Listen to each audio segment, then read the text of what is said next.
Assalamualaikum warahmatullahi wabarakatuh.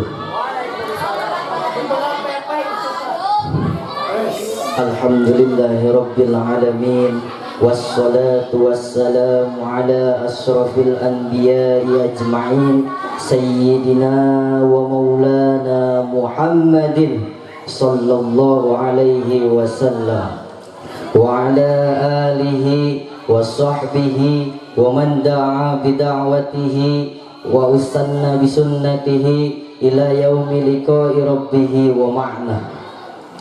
Amma ba'd. Faqad qala Allah ta'ala fil Qur'anil Karim, a'udzu billahi minasy syaithanir rajim, bismillahirrahmanirrahim. Subhanalladzi asra bi'abdihi laylan minal masjidil haram ilal masjidil aqsa alladzi barakna haulah. Al-ayah. Shadaqallah. Wa qala an-nabi as-salatu ra'sul ibadah. Wa qila afatu'minuna bi ba'dil kitabi wa takfuruna bi ba'd. Shadaqallahul azim. Wa sadaqa rasuluhun nabiyul habibul karim, wa nahnu ala dhalika minasy syahidin wasyakirin, walhamdulillahi rabbil alamin.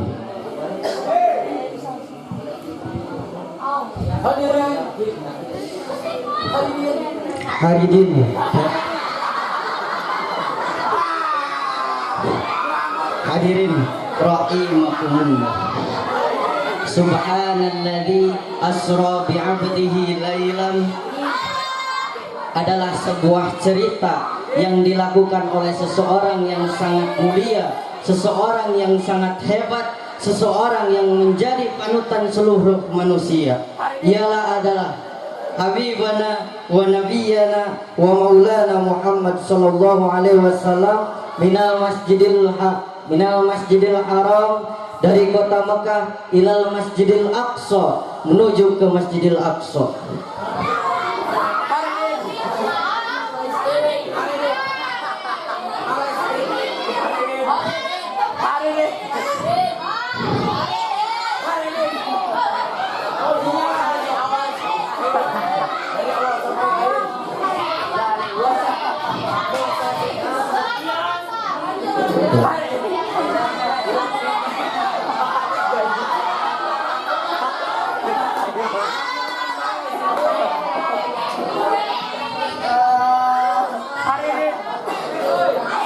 Subhanalladzi asra bi'abdihi laylam. Ayat ini menceritakan atau cerita yang dilakukan oleh seorang nabi yang sangat mulia. Aduh, gak sama kayak ini. Minal masjidil haram, yang sekarang terletak di kota Mekah, ilal masjidil aqsa, yang tepatnya berada di kota Palestina, yang sampai sekarang masih saja dijajah oleh Israel laknatullah alaihim ajma'in. Yang mudah-mudahan kedepannya Palestina dapat merdeka dengan kemerdekaan yang sangat membanggakan. Amin ya Allah ya Rabbal alamin. Adapun orang yang mengingkari ayat subhanalladzi asra bi'abdihi laylan kafir, sebagaimana menurut pendapat Syekh Sya'rawi Mutawali dalam kitabnya Al-Fatawa Al-Kubra. Begitu ditanya, Syekh, apa hukumnya jika seseorang tidak mempercayai ayat Al-Quran? Beliau menjawab, kafir. Mana dalilnya, Syekh? Afatu'minuna bi ba'dil kitabi wa takfuruna bi ba'd. Apakah kalian hanya mempercayai sebagian ayat Al-Quran sedangkan sebagiannya lagi tidak?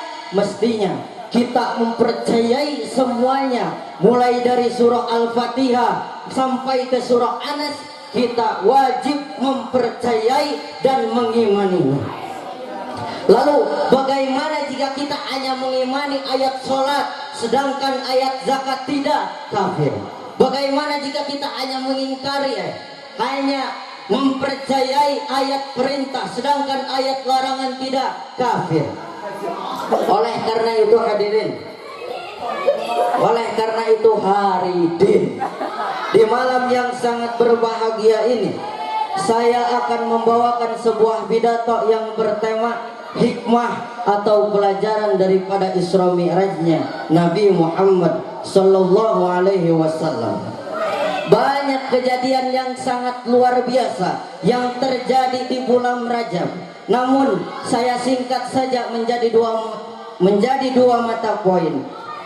Yang mana poin pertama adalah terjadinya Isra Mi'raj Rasulullah sallallahu alaihi wasallam itu setelah wafat kedua orang yang sangat dicintai oleh Nabi. Siapa mereka? Mereka adalah Abu Thalib dan juga Siti Khadijah. Abu Thalib pamannya, Abu Thalib yang menjaga Nabi dari kecil hingga Nabi sebelum menjadi Rasul, beliau sempat menjaganya dari kejaran orang-orang kafir Mekah. Beliau melindunginya, beliau sangat menyayanginya. Beliau adalah tempat berlindung, beliau adalah tempat berpegang teguhnya Nabi Muhammad SAW. Siti Khadijah, beliau adalah istri tercintanya dari sekian banyak cinta istri.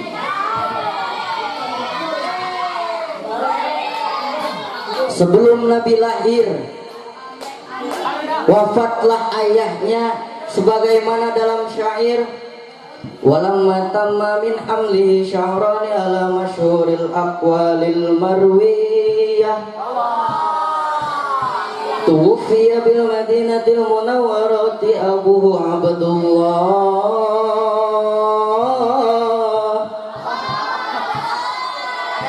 Ketika sempurna 2 bulan Nabi dikandung oleh ibunya, tuwfiya bil madinati, wafatlah ayahnya di kota Madinah yang dulu dikenal sebagai kota Yasrib. Siapa ayahnya? Abuhu Abdullah. Hadirin rahimakumullah, meninggal ayah, meninggal jangan santai bos, santai dulu lah tuh. Tak lama kemudian, setelah umur 4 tahun, Nabi ditinggal wafat juga oleh ibunya.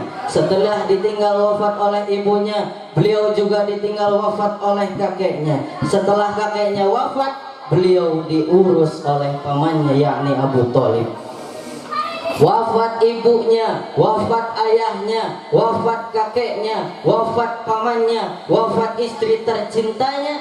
Apa maknanya saudara? Maknanya adalah Allah ingin menjadikan Nabi hanya berpegang teguh, hanya bertawakal kepada Allah Subhanahu wa ta'ala. Poin yang kedua, Haridin adalah ialah diangkatnya Nabi Muhammad sallallahu alaihi wasallam menuju ke hadapan Allah Subhanahu wa ta'ala, yakni untuk mendapatkan sebuah perintah yang sangat luar biasa, perintah yang sangat hebat, perintah yang sangat agung, yang mana perintah tersebut adalah sholat. Kenapa sholat merupakan ibadah yang paling luar biasa? Mengapa tadi saya bilang sholat adalah ibadah yang sangat penting? Karena ketika Allah perintahkan zakat, cukup melewati Al-Quran. Ketika Allah perintahkan puasa, cukup melewati Al-Quran. Ketika Allah perintahkan jihad, cukup melalui Al-Quran. Tapi saudara, ketika Allah perintahkan sholat, Allah langsung panggil Nabi Muhammad menuju ke hadapannya, saudara. Begitu pentingnya sholat, ya Allah. Sholat adalah rasul ibadah. Buruk dan jeleknya amal ibadah kamu itu tergantung sholat kamu. Bagus dan baiknya amal ibadah kamu itu tergantung sholat kamu. As-sholat rasul ibadah. Sholat adalah kepalanya ibadah. Sholat adalah yang membedakan mana yang kafir dan mana yang muslim. Hadirin rahimakumullah. Oleh karena itu, marilah kita perbaiki sholat kita yang belum sempurna. Marilah kita perbaiki ibadah-ibadah kita yang masih belum sempurna hari ini. Inti dari pembicaraan saya adalah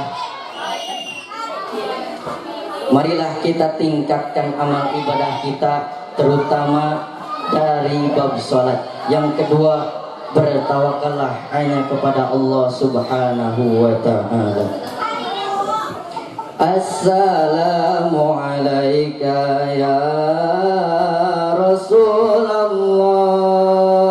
assalamu alayka ya Habiballah, assalamu alayka ya Rasulullah, assalamu alayka ya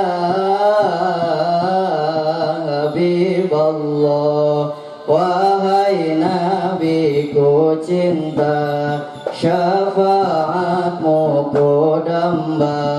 Wahai Nabi termulia, syafaatmu ku damba.